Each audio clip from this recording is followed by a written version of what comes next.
Welcome to our new episode of Speak Revenue. Remember, revenue is not a goal, it's a result. But a result of what? In this show, we turn our eyes from the output to the inputs. We speak to entrepreneurs and sales leaders about their journey. Join us in our quest to uncover the real causes for success. Let's unpack what works for them and what didn't. Today with my guest, and I'm inclined to say online friend, Adam Stewart. Welcome to our show.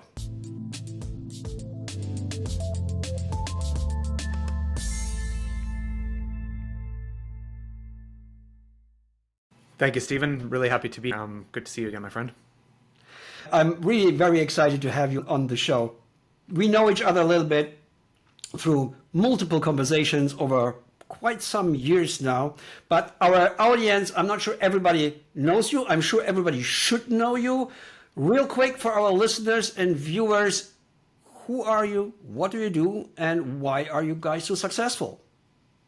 Perfect. Yeah, thank you again, Stewart, for having me. My name is Adam Stewart, and I head up the go-to-market innovation function at Introhive, which is a SaaS relationship intelligence and customer intelligence-based platform.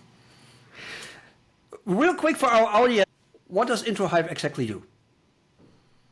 So Introhive is a business-to-business based SaaS platform that covers the area of what we call client intelligence. And that is helping firms understand their relationships with their prospects, partners, and third parties, and then leverage those relationships to do more business. So to define more business, uncover more business, win at a better rate, and then ultimately their organization through cross-selling and upselling. Introhive is not a small company. What's the headcount right now? We're just over 200 people at the moment. So there's a significant operation. 200 people need to be organized and managed and paid. How long have you been in the market? The company's been around for just over 11 years now. I've been with the organization for 8.5 of those. Yeah, and I think I remember you are venture backed. Is that correct? We were venture backed. We have since moved into private equity ownership. Oh, congratulations. I didn't even know that. So what were the driving factors for the success of the company?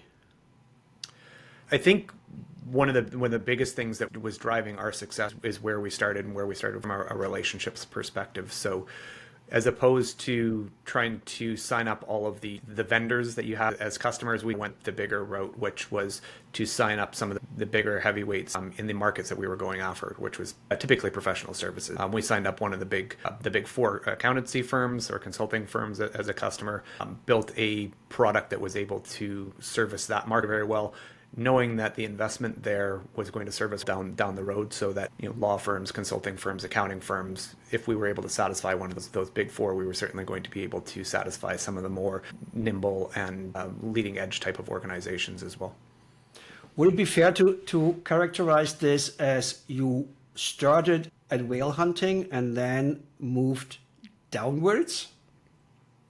I would say so. Like, certainly there was different iterations of the company, but where we really started being successful was that whale hunting. And as we've talked about in other arenas, it's not necessarily the entire whale that you're starting with. You start and pick a region and go after, but prove your success and then go larger. Interesting. So step us through your sales process. What do you do? Inbound, outbound, ABM? Tell us a little bit. How do you get people into your pipeline at all? Yeah, so that's certainly evolved over time as well. Where we are at the moment is a named account model, so account-based everything essentially. So we've put together what our ideal customer profile is, looking at firms in specific regions of specific sizes, of specific disciplines, named them all. We have a marketing which covers the market. We have an outbound BDR team that calls into those. We've got in from the website. But then I think probably that one of the biggest things that we have is account executives and strategic account executives that own a book of business, that are responsible for really understanding that territory, those customers, those clients, what makes them tick, what are the signals and the triggers for them being interested in our software, understanding the personas and the reason for buying. Now, you've been in the market for quite some time. That helps in collecting all the learnings, understanding what works, what doesn't. But at the end of the day, you need to make contact. How does that happen? Making content, sorry, is that the contact? Yeah. So making contact, yeah, absolutely essential there. And this is a key element of our platform, right, is understanding the relationships that an organization has in order to do more business. So there's standard tools out there in the market for understanding who you should know and potentially who you are connected to. Where Introhive really shines is understanding those relationships that may be a little bit more hidden in the communications and whatnot that you're dealing with. When we started, our founder and myself and our sales leader had very good contacts within these organizations through prior businesses. So we had pitched on a few different ideas and ways that we could impact their business. And then they were able to help us make the connections to the appropriate people in the right regions to take those ideas further and get the deals across the line. It sounds like you eat your own dog food. You do rely on introductions. Introductions are essential. You say eat your own dog food, we like to talk about it as drinking your own champagne, but absolutely. How does that work on scale? How many introductions are you generating, say, per month? Sure. So I think it probably a good idea here to take a little bit of a step back and look at my role is here. So as head of go-to-market innovation, I basically have overall responsibility for revenue operations and enablement, as well as two customer-facing functions, which is our solutions consulting and our business consulting teams. So that all of that kind of works together to help our go-to-market teams, whether that be marketing, sales, BDRs, customer success and implementation and account management, be in the best position to win. So how do we operationalize those introductions? So the platforms that we use, our own and others, give you the ability to identify the personas that you want to be going after, and then either pulling that data into a centralized system like a Salesforce or an outreach, and putting people in a position to action them. So pulling those relationships in, understanding who those people are, who those personas are, being able to create personalizations at scale, and then sending out that outreach. Where something like our system. Let me ask you here: sending out an outreach sounds awfully lot like an email. Somebody on my show recently said everything feeds into email, and email feeds into everything. At the end of the day, you're gathering all this information, but you reach out to those people by email. A lot of people do reach out via email, but I think it's got to be multi-channel, right? So from a professional perspective, I think communities that people belong to, social networks that people belong to, are ways to reach out. I'm still a fan of picking up the phone and making a call, although being on the other end of that, that's not a fantastic solution. I know it's a difficult job in order to do that. Inviting people to events, meeting them at events, trade shows and whatnot. I think there's multiple different ways there that you can get your message out, but email probably is pretty core to it. Somebody said, it wasn't me, I'm not that smart, there are only 4 ways of telling people what you do. Number 1, the first divider is people that know you and people who don't know you. And the other divider is I can do this one-to-one or one-to-many. So doing a billboard on the street are people who don't know me, and it's one-to-many.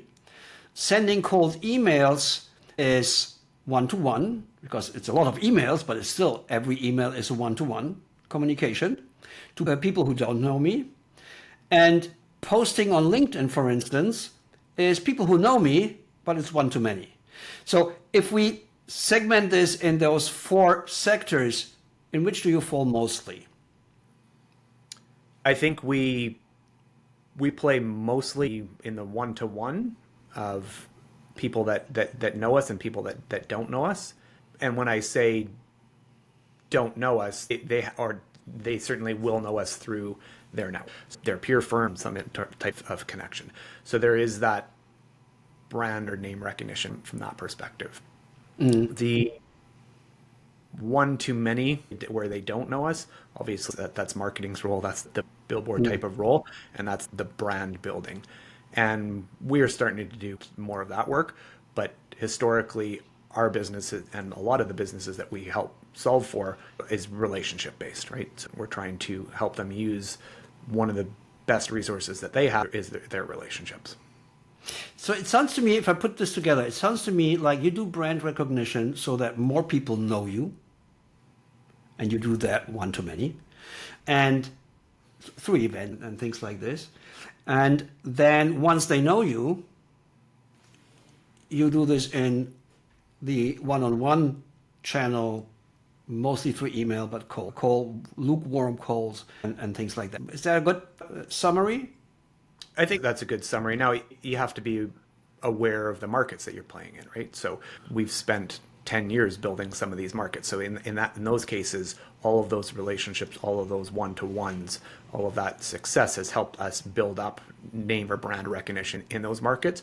So we have to be present in those markets from a messaging and marketing perspective and leading parts of the conversation, but it's less of ice breaking as it would be in other markets. Yeah, mind you, I said people who know you, you don't necessarily need to know them. It's not always a two-way road. It's enough if they know you or know who you are, then it's already different.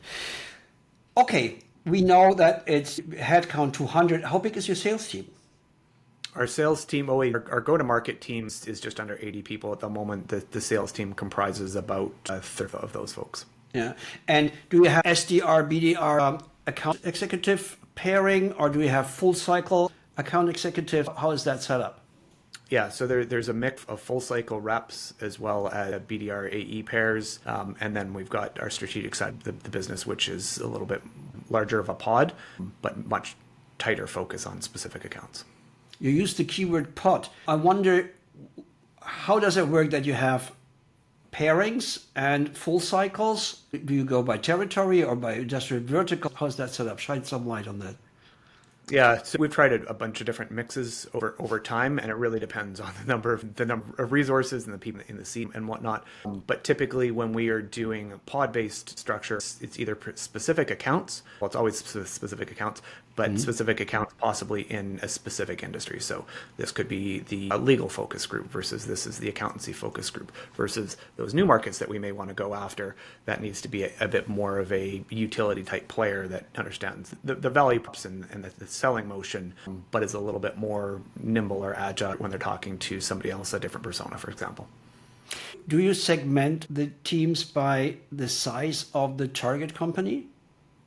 We have in the past. Right now, it's a bit more hybrid, other than strategic accounts. So strategic accounts is a clear, defined tier for us. Our sales team have newer people that are running at the smaller accounts, and larger accounts are handled by people that have been around for a while and have built up their book of business, their relationship capital, as we like to call it.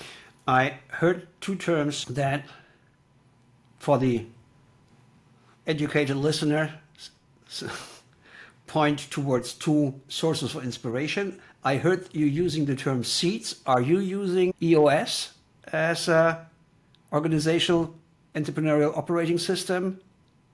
We're not using that methodology by definition today. I'm certainly aware. But that's a concept of seeds, and I heard that there. And then for the knowing listener, I heard words that point towards Jacco van der Kooi and winning by design. Maybe in a few short words, how did you implement, and our viewers can maybe see it, behind you is the bow tie artwork. Can you tell us a little bit about how you implemented and how you used the teaching of Jacco, I'm inclined to say, the winning by design methodology? Yeah, so winning by design, specifically the revenue architecture piece, is a piece that I got involved with a number of years ago and a big fan of. So I love this concept, the bow tie, where recurring revenue is a result of recurring impact or value that you're delivering to an organization. And then some of the key tenets are looking at the various stages throughout that bow tie. And for people that don't know, the bow tie is essentially the sales and marketing funnel on one side, flipped on its side, and then the growth side, which is taking an account from activation right through to renewals and growth on the other side. The key tenets there being that incremental changes are going to have a huge impact end of the revenue as a result of improving the flow from stage to stage, and the fact that it's a SaaS organization or renewals-based business, everything that you do early on is going to drastically improve your output or your revenue at the end of the day. Let me follow up on this. Once your AEs close the deal, what happens next to the customer? Now it's a customer. Yes, now it's a customer. So for us, we've built some processes, the sales process and some technology processes to look after the transition from sale to client success. So for us, what we want to make sure that we're doing there is that we're taking all of the learnings throughout that sales cycle, making sure that the implementation, the client success team have those, and that we are tying our clients' success to some of those value metrics that we worked in the sales cycles. That's essential for us. There is a dedicated implementation team that is responsible for standing up the client, getting them technically in the right direction. At the same time, a customer success person who is essentially our subject matter expert on our technology from a post-sales perspective, a trusted advisor, somebody that's going to provide them with from step A to step B, whereas we would like to look at it a whole maturity curve in terms of use of our technology and other technologies like customer relationship management. I'm very interested in the technical details here. It sounds like there is a solid land and expand motion behind this. And I wonder, have you segmented how do you distribute your customer success teams? And maybe you can first say something about that. Sure. Yeah, we do have segmentation or classification of our customers through a pyramid-like tier. Obviously, you've got your highest growth or highest potential ones at the top. The mid tiers look at potential growth, and then the lower ones are either smaller organizations that maybe are fully tapped, where they're going to be more on we're going to keep our presence with them, make sure that they're pointing in the right direction. So there's less of an opportunity for growth. And the ratios between accounts and CSMs changes obviously as you go down through there, and there's some of the lower tier ones are assisted by digital type of or automated type of channels. And are your customer success managers, how are they incentivized? Do they get commission? Do they have quotas on revenue quotas? How does that work? Yeah, so at the moment, they're team-based incentives for the customer success and implementation teams, and the two key factors there are renewals, so reducing churn, as well as identifying cross-sell and upsell opportunities. And who does the upsell? Do the CMS do the upsell, or do they call in the sales rep? The CSM calls in the sales rep. Now, it's a collaborative sale, and it really depends on, again, the size of the organization and the size of the potential as to how early that account executive is involved. We talked a little bit earlier about an organization's book of business. When we look at account executives, we give them existing customer accounts as well as net new logos to be going after. They put together account plans and territory plans that incorporate cross-sell and upsell business from the existing clients and partner with their CSMs, and obviously are responsible for that net new logo business as well. I heard that your customer success managers are incentivized in teams to reach a certain goal, not individually. Is that correct? So almost like a team commission? Yeah, and we use that in a few different departments, that team-based commission.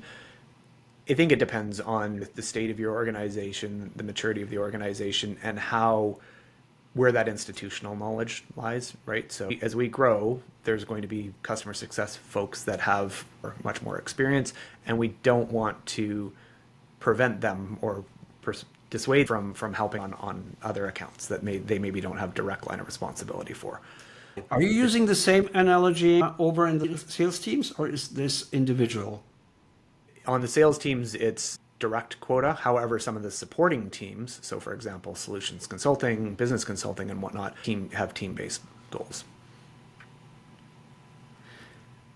Let me recap this. The AEs have their individual, but their supporting team, sales enablement, sales engineering, this type, they get team commission or quota-based? It is commission based on essentially a team target. So if we've got 5 solutions consultants supporting 15 or 20 account executives, You will have one person that typically works with an AE on 80% of their deals, but sometimes another solutions consultant or sales engineer will come in and help. And we want to foster that type of collaboration, especially as we are a global business. We've got people on both sides of the pond and into Asia Pac as well. From a time zone perspective, from an expertise perspective, we want the people that are going to help win that deal be part of that deal, and we want to make sure that they share in that success. Sounds like a grown structure with a lot of experimentation on the way that brought you here. One of my favorite questions to my guests is, if I would have a time machine, I can send a message to the 5-year younger Adam Stewart, warning you what not to do. What would you write in this time traveling postcards? Adam, don't do, please. Yeah, I think that's an interesting thing to look at. So one of the areas that I would be very cognizant of if I was sending this postcard to myself is understanding that it's very difficult to scale you, right? To score your experience, the nuance that you have, the processes that maybe are, I'll call them defined, but they may not necessarily be written down, or they may not be in a spot where you hadn't anticipated every single thing that could possibly happen. So translating that and making it scalable is certainly something that's difficult. So I would actually, as much as I dislike from a documentation side of the business, that part's pretty important. Also, teasing out the nuances is important. So when I talk about this with sales leaders that I've been working with for a number of years, it's going through all the iterations, what to do in these different places, making it more than obvious, but spell it out in terms of what people need to do in certain scenarios. That's what I think will help us and other organizations is to have that level of detail in there. I wish I would have gotten this postcard 5 years ago. Adam, thank you so much. All right, everyone, that brings us to the end of this episode of Speak Revenue. I want to thank our guest, Adam Stewart, for joining me here today and share his insights and learnings. Huge shout out to all our listeners. Your support means the world to us. Please remember to check our website at speakrevenue.com for a full transcript and additional resources. And if you have enjoyed this, please, with a lot of sugar on top, leave us a review on Apple Podcast and on Google Podcast or wherever you go for your listening needs. It really helps to get the word out. And follow us on LinkedIn and on Instagram and now also on YouTube. We'll be back with another great guest soon. Until then, stay curious, keep listening, and keep learning. Goodbye. Thanks, Adam. Thank you, Stephen. Appreciate it.